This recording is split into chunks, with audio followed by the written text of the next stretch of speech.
دیر بعد خبر آئی کہ آپ کے جتنے جانور تھے، ہزارہا اونٹ تھے، بکریاں تھی، ریوڑ کے ریوڑ تھے، سارے جانور جو ہیں وہ مر گئے۔ کسی نے آ کر کہا کہ اب آپ کی جتنی دولت تھی، جتنے جانور تھے، وہ بھی مر گئے۔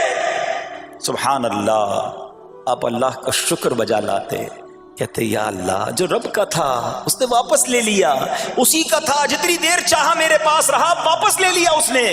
میں اپنے رب کی رضا پر راضی، میں اس امتحان پر راضی ہوں۔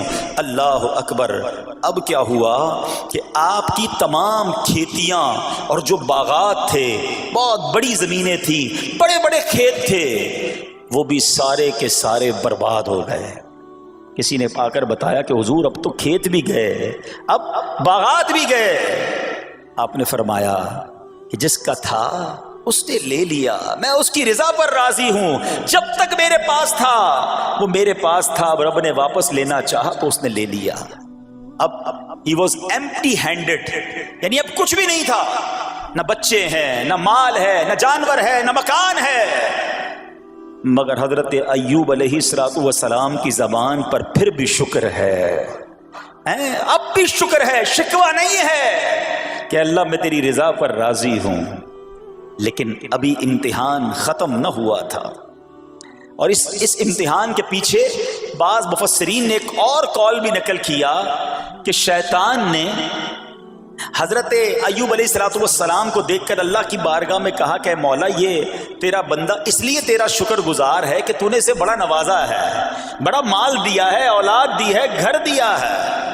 اب رب کریم نے حضرت ایوب پر امتحان بھیجا تاکہ پتہ چلے کہ میرے نیک بندے امتحان کے بعد بھی صبر کرتے ہیں۔ لیکن اب سب چلا گیا نا، تو شیطان نے کہا کہ ابھی جان تو باقی ہے نا، صحت تو باقی ہے۔ اللہ اکبر۔ مزید آزمائش آئی، اور یہ ہوا کہ آپ کو بیمار کر دیا گیا۔ مبارک جسم پر بڑے بڑے آبلے پڑ گئے، پھوڑے جس کو کہتے وہ پڑ گئے۔ اس حال میں آپ کے سارے دوست بھی آپ کو چھوڑ کے چلے گئے۔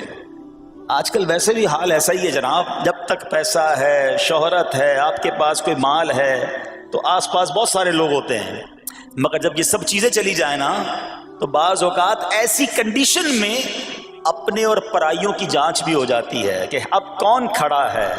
دوستی مال کے لیے تھی، دوستی شہرت کے لیے تھی، دوستی منصب کے لیے تھی، یا کسی کی ذات سے واقعی خالص دوستی تھی؟ اب کیا ہوا؟ آپ کے سارے رشتہ دار، سارے